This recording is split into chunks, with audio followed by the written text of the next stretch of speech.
Hi,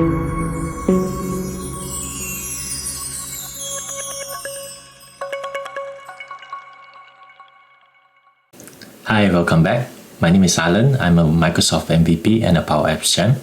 Today, I'll be covering the part 2 of this Raffle Drawing Machine, and we'll be adding a menu on the side of the app to display the list of winners that we have already drawn during the Raffle event.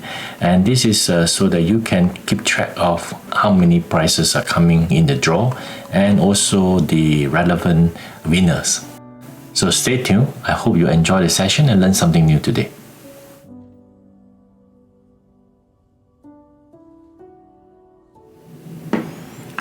Okay, to start off, we're gonna need an icon on the side. So I'm gonna insert an icon, and I'm gonna choose the hamburger menu, and I'm gonna make it yellow color. So what you want to do is when the hamburger menu is clicked, you want a menu to show up on the screen whereby it will display a gallery, right? And to do so, you need a toggle. So what we need to do is again a very similar technique like the other select button that I have, the start button that I have shown in part 1. What you want to do is on select, you give yourself a flag, right? I say I want the gallery menu to show, right? Okay, and I set a variable for it. I'm going to just call it true, okay, for now. And it's a very simple, just set the menu to true. And then next up, what you're going to do is to display the gallery, okay? And in this case, I'm going to just pick one of the vertical gallery, okay? And from here, I will choose the raffle items, whereby I have a pre-loaded list, and this list shall give us the display of all the prizes, yeah, that are available for drawing. So what I will do is I will give it do a quick formatting in here so that it's more readable, yeah, and keeping the same color scheme of a yellow across board, right? So this is not selected yet. Okay, there you go. And from here, I want the background to be completely black, yeah. Okay, I'm going to choose the fill to be done.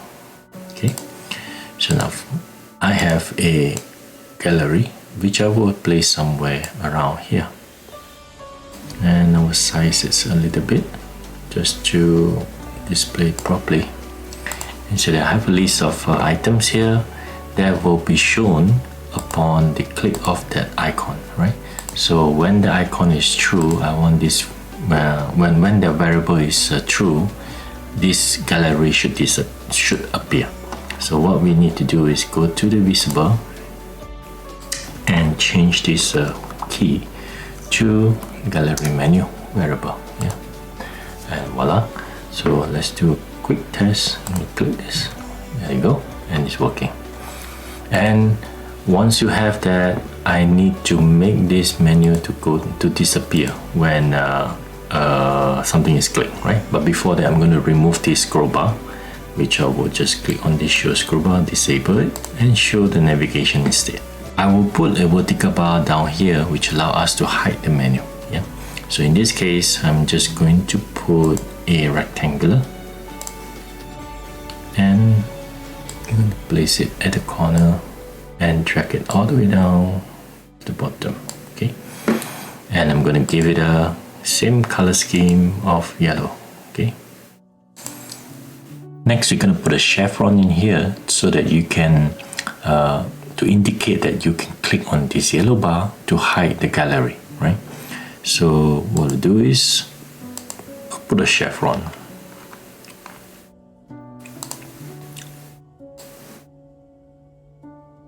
Okay, and I'll make it small to make it black.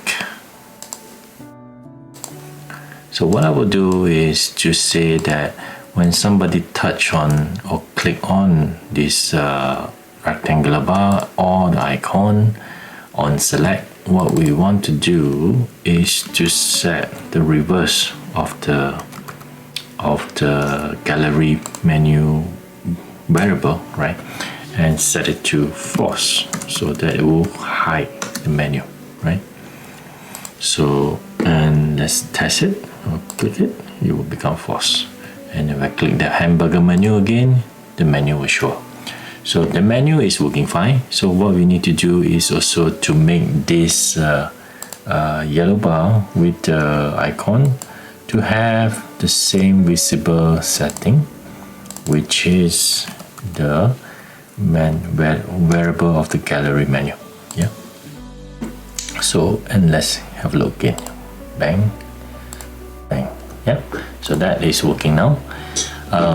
I can also, in theory, make this to be visible only when the menu is not visible, right?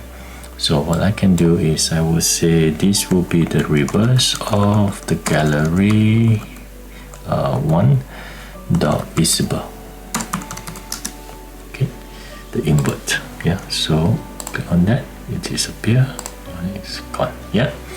While doing the raffle drawing, sometimes you have a lot of prices to draw. You want to keep track of which one is coming or who were the previous owner for past prices, right? So what you want to do is a quick look at the items and then can have a quick look of the winner, right? So down here I will change the image. You can change the image to, let's say, the winner's picture, or you can choose the item picture, right? So in this case, what I would do is I would display the winner's picture. So in this, what we would do is to have a quick look at the collection or the connection of the data. So as you can see in here, I have defined the winner's raffle ticket number, the winner's name, winner's email, yeah. And in this case, every time you draw an item, you register the name so that you can keep track of the winners, yeah. So that is how the data is being structured. So if I go back to the screen, so I have a top price of the Ford Explorer, right? So in this case, I'm going to also put the value of the price in here. Okay, so what I will do is copy and paste this item, and I'm going to put the value. Yep. So this value shows the value of the price item to be drawn. In this case, top price for Explorer, a family SUV worth $30,000. Right, and next I'm going to do is format this value into a US dollar currency formatting. Yeah. So what I will do is just change this value to this formatting, and voila. Right. So now you have the value display in the US dollar currency format. During a raffle event, normally you will start from the lower value item first, and then you ended up with the top price at the end. So what I will do is I'll flip the sorting of this, do a quick sort of this on the reverse manner. Yeah. So I'm going to sort this gallery by its value. Yeah. And I'm going to do it with the ascending order, right? So there you go. Voila. So now you have the lowest value on the top, and then you move up to the top value. Okay. So for the image over here in the gallery, I plan to show or display the winner's profile photo.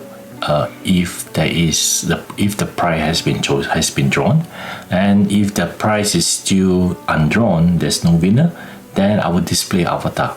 So avatar is just a dummy image, right?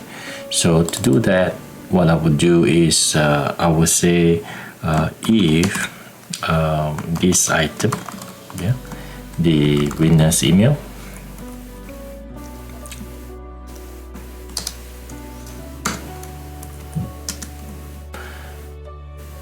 if this email is blank, if this is blank, I will not show the winner's image. I will show the avatar, which is a file I uploaded into my media, right, container. And then from there, and if it's not blank, so there must be a winner. So if there's a winner, then I will show the user profile, right? I will show the office user profile, and I will show the picture, right? User photo, and it will be this item's email, this item's winner email, and that's it. There you go. So avatar is showing because we haven't registered any winner in here yet. Yeah. So I'm gonna make it more regular size, 80. Yep. And then put them in somewhere in the middle. And I will take away this separator to make it look nicer. Yeah. I have the value. I have the description of the items, which I'll make it slightly text smaller. Yep. Okay, there you go. So now I have the gallery set pretty much ready, right? I can look up and down. Yeah. So next up is to make sure that every time I draw the winner, I need to patch into the list of winner, right? So which we can bring us back to the start button. For every draw that you make, you want to make sure you register the drawn result and the winner into the prize item list, right? Making sure that you have a record of each winner. Depending on how many prizes you have, sometimes you can have 5, sometimes you can have 10, sometimes you can have as many as 30 or 40 or even more, right? So, but you want to make it easier rather than somebody screenshotting or writing down the winner individually. You can manage that between your app, right? So to do so, you need to have a sequence, right?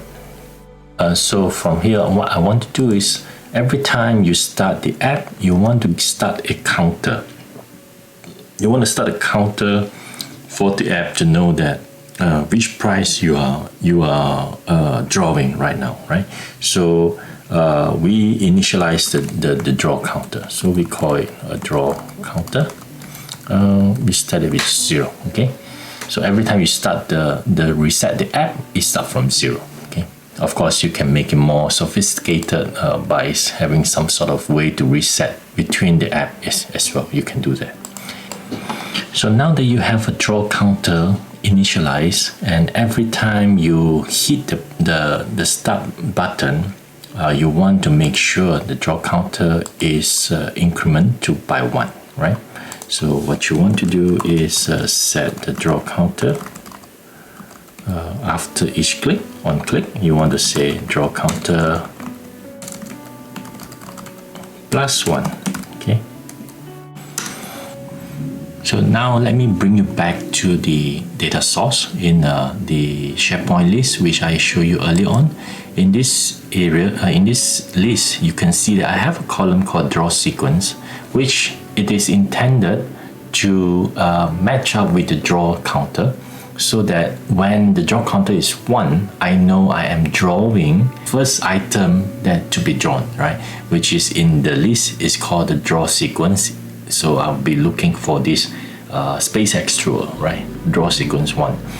So in this case, what I would do is I'll come back in here So first of all, I need to set a variable to hold the winning ticket, because I'm going to use this winning ticket number quite often, and rather than typing a long string, I would just do it one-off and say this is give me a fetch raffle number, which is here.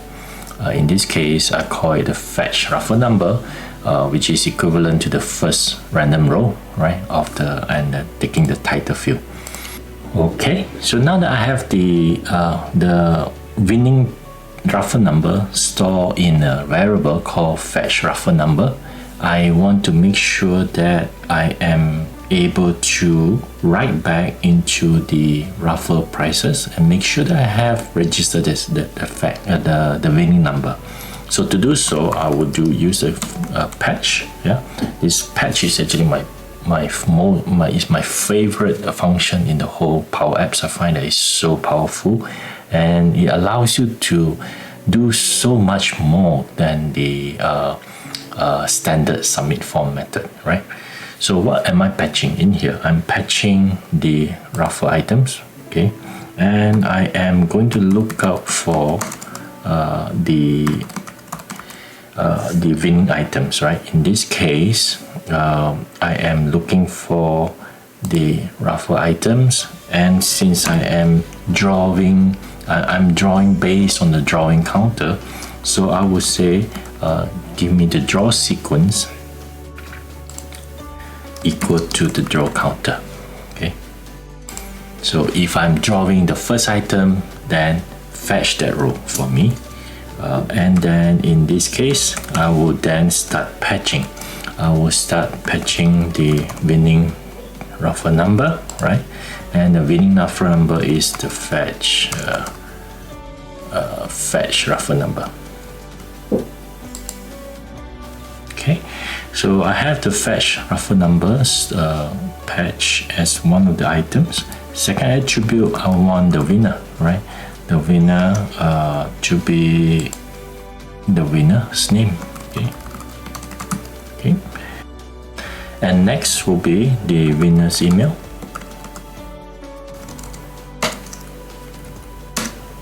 Oh, okay, I forgot to define a variable for the winner's email, so I will do something similar to the fetch raffle number. So instead of fetch raffle number, I am going to say this will be the winner's email, right? So it will be here. This actually I don't use this. Okay, so now that I need a winner's email, ideally to make it easier, what I would do is repeat one of these, yeah, and find the email of the winners. In this case, I will call it a winner email. Okay, and I will take the email of the assigned to. Okay, and come back to the patch, and now I should have the winner email. Yep. So that is that will take care of the capturing of all the winner's details. The main thing is the email address, right, into the raffle items list. So imagine you have 20, 30 or 40 prizes to give away. You do not want to have someone keep taking the screenshots. What you want is the app to take care of that, right? So in this case, after every draw, the winner's detail is automatically registered into the list. Yeah. So one of the main challenge when you come to do this Raffle Drawing Machine is to ensure that a winning ticket is not being drawn again, right, in the following prizes. So just like in the real physical raffle drawing event, you have a ticket being drawn from a bowl, and that ticket is put aside if it's not going back to the bowl, so that it will not come back again. So what you want to do in here is to do another patch, right? and this time is to patch the raffle ticket, right? And say in the raffle tickets, I want to look up for the winning tickets, right? So in this case, I want to look up for the winning ticket in the title column, which is equal to the fetch raffle number. Okay. And then what do? I have a column in there that's called assign, yeah, and I will use that column and say this assign is no longer equal to yes, right? So I want to give us an arbitrary value. In this case, I'll call it out, right? So when I do so, I now know that this ticket will not repeat itself in the next draw. Okay, so now I have this done. It should be ready to go. So I'm going to do a quick test this time around. Yeah, let me make sure everything is in place before I do that. Let me run an on start, just make sure I reset the counter, right? And let's go. There we go.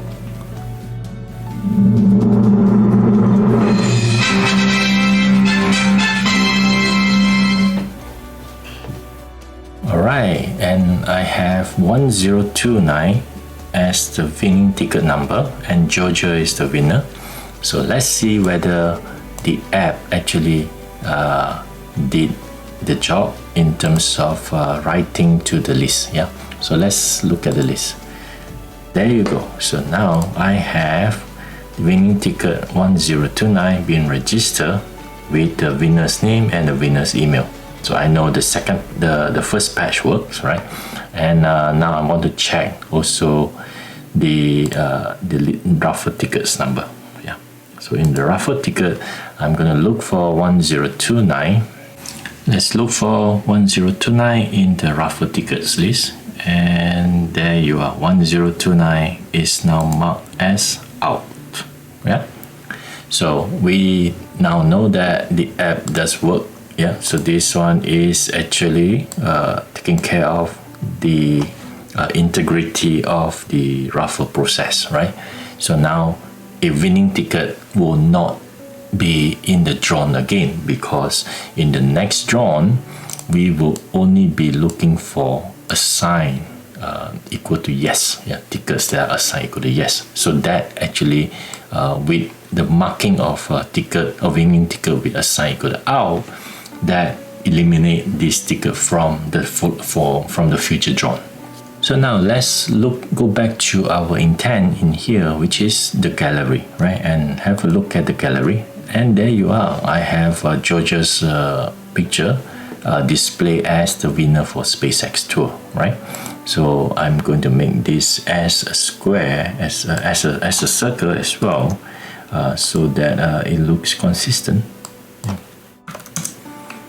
There you are, right? So this is pretty much done. So what I would do is just run a few more tests.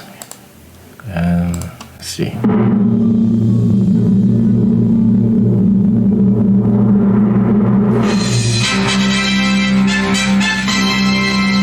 There you are. So in here I have Kathleen 1166 in the ticket, and let's have a look. And there you are. She is the winner for rocket tickets, right? And this can go on and on, right? So of course, so with this, I think you get a feel of, and I think there's a lot here that you can apply in the business world. I chose this raffle ticket solution as an example, as a tutorial, and I put it in a way that it is simple enough, and at the same time keeping the whole experience a lot different and much more. So I hope this whole tutorial give you a good insight and good practice into what possibilities you can grab out of Power Apps beyond the normal look and feel, right? As you can see, this solution is not standard user experience. I intentionally chose this example, this use case, so that you can think outside the normal way of building a Power Apps. So you still have gallery, you still have all the fancy on select in this example. I hope you can leverage on this new knowledge and apply it into your future projects, right? I hope everyone learned something new today with me, and I look forward to seeing you again in my future video.